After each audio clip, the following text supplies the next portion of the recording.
اب جی سیفر ملوک شہزادہ جو تھا ایک مصر کا شہزادہ تھا، مصر کا بادشاہ تھا، شاہ آسم کا بیٹا تھا، سیف اس کا نام تھا۔ اس نے جی خواب دیکھا، خواب دے وچ اس جھیل کو بھی دیکھا اور مصر سے یہاں تک رستہ بھی دیکھ لیا اور پری بدر جمال کو بھی دیکھ لیا۔ تو صبح اٹھ کے اس نے اپنے باپ سے بتایا کہ اے باپ، میں نے رات کو ایک جھیل دیکھا اور پری کو دیکھا، پری پر عاشق ہو گیا، اب مجھے پری کیسے ملے گی؟ اس کے باپ نے بولا آپ کو تو پری نہیں مل سکتی، وہ ناری ہے، آپ خاکی ہیں، وہ آگ کی پیدائش ہے، آپ مٹی کی، آپ کا اور پری کا ملاپ نہیں ہو سکتا۔ لیکن وہ باپ کی نافرمانی سے کئی سال زمانے گھومتا پھرتا، آخر ناران میں پہنچا تو 12 سال راستے پہ لگے تھے۔ جب ناران میں پہنچا تو اس کو اللہ والا ایک ولی بزرگ ملا۔ اس ولی سے پوچھا کہ مجھے پری کیسے ملے گی؟ اس نے بولا کہ یہ سامنے والی جو چھوٹی پہاڑ ہے، اسی کی بیک سائڈ میں ایک خیمے کی طرح پتھر ہے، وہ اب بھی موجود ہے، اس پتھر کے ساتھ جاؤ اور 40 دن کا چلہ کرو، اللہ کی عبادت کرو، 40ویں دن کے بعد آپ کو پری کا پتہ چلے گا۔ اس نے جا کر اس پہاڑ کے اوپر 40 دن کا چلہ کیا، اللہ کی عبادت کی، 40ویں دن کے بعد 2 جنات اس کے قبضے میں آ گئے۔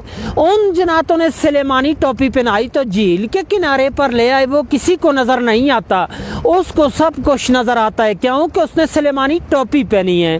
تو 7 اس کی سہیلی تھی اور 8ویں وہی ملکہ بدر جمال پری جو خواب میں ملی تھی۔ اس جھیل میں نہانے کے لیے آئی کوئکاف سے، کوئکاف جو ہے روس کے پاس ہے، چچنیا کی طرف ہے، رشیا میں ہے۔ آ کر سب نے اپنا اپنا لباس اتارا تو اس جھیل میں نہانا شروع کر دیا۔ بدر جمال کا لباس جو تھا وہ جنہوں نے اٹھا کے شہزادے کو دے دیا، شہزادے نے اپنے قبضے میں کر لیا۔ دوسری سہیلیاں لباس پہن کر چلا گئی تو بدر جمال اکیلی رہ گئی، وہ جا نہیں سکتی تھی۔ شہزادے نے اس کو اپنی چادر پہنا کر نیچے ناران کی طرف لے گیا، پر جو تھے وہ چھپا لیے۔ جب ناران میں پہنچا تو دوسری سہیلیوں نے جا کے دیو سفید کو بتایا۔ دیو سفید جو تھا پری کا عاشق کے مزاد مالک تھا کہ پری ہم سے جدا ہوگی، یہ پتہ نہیں ہے جھیل کے اندر ڈوب کے مر گئی یا کسی چیز نے کھا لی، باہر کی بات نہیں بتائی کہ شہزادہ لے گیا۔ دیو نے آ کر غصے کے ساتھ اپنی ایڑی لگا کر یہاں سے سارے جھیل کو توڑ دیا، خارج کر دیا کہ شاید میری پری کا پتہ چلے۔ تو پہلے یہ آگے سے سارا بند ہی بند تھا، بہت بڑا ایک تیلاب جھیل تھا اور چھوٹی گروڈی کے پیچھے جو گیپ جا رہا ہے وہاں سے پانی کا رستہ جاتا تھا۔ دیو نے یہاں سے توڑ دیا، طوفان گیا ناران کے پاس تو پری اور شہزادے دونوں نے دعا مانگی کہ اللہ میں بچا، طوفان آ گیا۔ اللہ کی قدرت سے ایک سرنگ بن گیا، دائیں سائڈ سے بھی طوفان گزر گیا اور بائیں سائڈ سے بھی، پری اور شہزادہ دونوں بچ گئے۔ سرنگ اب بھی موجود ہے ناران میں، سیفر ملوک ہوٹل سے 5 منٹ کا رستہ جا کے دیکھ سکتے ہیں۔ اور دیو نے غصے کے ساتھ یہاں سے ایک اور چھلانگ لگائی تو دیوا صحیح میں لگا، دیو کا سانس چلا گیا پری کے صدمے سے۔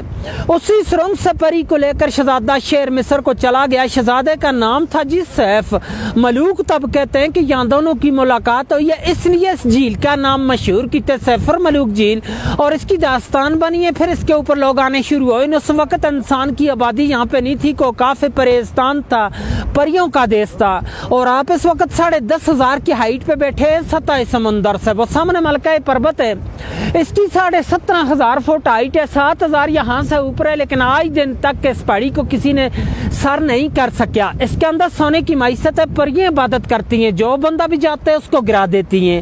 98 کا واقعہ راشد بٹ لاہور کا ایک بندہ تھا، وہ کہتا تھا کہ میں نے اس پہاڑ کو سر کرنا ہے، لوگوں نے اس کو منع بھی کیا تھا لیکن وہ چلا گیا، جاتے ہوئے راستے میں گر کے مر گیا تھا۔ 13 دن بعد اس کی ڈیڈ باڈی ملی ہے مقامی لوگوں کو، انہوں نے اٹھا کے نیچے بھیجا ہے۔ چاندنی رات ہوتی ہے، چاند کی 14ویں رات ہو تو پریاں اترتی ہیں اس جھیل میں، لیکن ان لوگوں کو نظر آتی ہیں کہ جو چلے گزار ہو یا عبادت کرنے والا بندہ، عام بندہ تو یہی دیکھ سکتا ہے کہ ان پہاڑوں کا عکس اس میں آ جاتا ہے، بہت ہی خوبصورتی ہوتی ہے، دن جیسی روشنی ہوتی ہے، لوگ آتے ہیں نظارے کرتے ہیں۔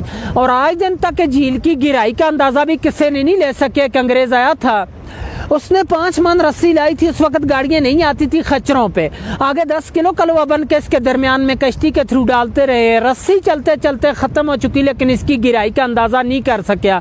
5.5 کلومیٹر ارد گرد ہے، 600 کنال رقبے میں یہ سارا جھیل ہے، اس کی گہرائی کا کوئی اندازہ نہیں ہے۔ سٹوری ختم سر جی۔